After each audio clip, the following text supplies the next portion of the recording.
செங்கல்பட்டு அருகே பரனூர் சுங்கவஞ்சாவடி பகுதியில் வந்து ஒரு தேநீர் அருந்துவதற்காக சாலை ஓரமாக, அதாவது ஜல்லி ஏற்றி வந்த ஒரு டாரஸ் லாரி தேசிய நெடுஞ்சாலை அருகே நிறுத்தப்பட்டு ஓட்டுநர், அதாவது லாரியுடைய ஓட்டுநர் தேனீர் கடையிலிருந்து தேநீர் குடித்திருக்கும் போது மர்ம நபர் ஒருவர் வந்து இந்த லாரியில் ஏறி இந்த லாரியை வந்து செங்கல்பட்டிலிருந்து சென்னை நோக்கி கடத்தி சென்றார். சுதாரித்துக் கொண்ட லாரியுடைய ஓட்டுநர் இருசக்கர வாகனத்தில் சென்று அந்த லாரியை வந்து துரத்தி சென்றுள்ளார். இதன் தொடர்ச்சியாக மகேந்திரா சிட்டி பகுதியில் இருக்கக்கூடிய போக்குவரத்து காவலர்கள் வந்து அந்த கடத்தி செல்லப்பட்ட லாரியை வந்து தடுத்து நிறுத்தி அந்த லாரி ஓட்டுநர் கைது செய்ய முயற்சி செஞ்சாங்க. இருந்தாலும் கூட இந்த லாரி ஓட்டுநர் வந்து தொடர்ச்சியாக மகேந்திர சிட்டியை கடந்து சென்னை நோக்கி தொடர்ச்சியாக இந்த லாரி ஓட்டுநர் வந்து லாரியை வந்து கடந்து சென்றார்.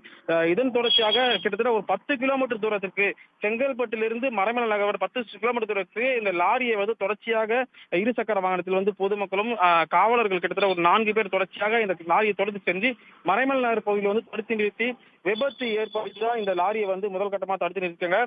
இதில் இருந்தாலும் கூட இங்கே செங்கல்பட்டு பரனூர் செங்கோஞ்சாலையில் கடத்தப்பட்ட லாரி மகேந்திரா சிட்டியிலிருந்து மறைமலை நகர் வரை கிட்டத்தட்ட இந்த போக்குவரத்துடைய சிறப்பு உதவி ஆய்வாளர் முருகன் வந்து லாரியில் வந்து பின்பகுதியில் தொங்கியபடியே வந்து சென்று இந்த மறைமலை நகர் பகுதி வந்து லாரி தடுத்து நிறுத்தி விபத்து ஏற்படுத்தி தான் இந்த லாரி வந்து தடுத்துருக்காங்க. இருந்தாலும் கூட பொதுமக்களுடைய தாக்குதல் வந்து இந்த கடத்தி செல்லப்பட்ட லாரியோடைய ஓட்டுநர் வந்து தாக்கியதன் காரணமாக அவரை வந்து மீட்டு 108 ஆம்புலன்ஸ் மூலமாக அருகில் கூடிய மருத்துவமனைக்கு ஆரம்பிச்சிருக்காங்க. செங்கல்பட்டு அருகே வந்து கிட்டத்தட்ட இந்த கடத்தி செல்லப்பட்ட லாரி போலீசார் வந்து 10 கிலோமீட்டர் தூரத்துக்கும் தொடர்ந்து சென்று லாரியை தொங்கியபடி இந்த லாரியை வந்து கடத்தப்பட்ட லாரி மீட்கப்பட்ட சம்பவம் வந்து செங்கல்பட்டு பகுதியில் மிகப்பெரிய பரபரப்பை ஏற்பட்டுள்ளது.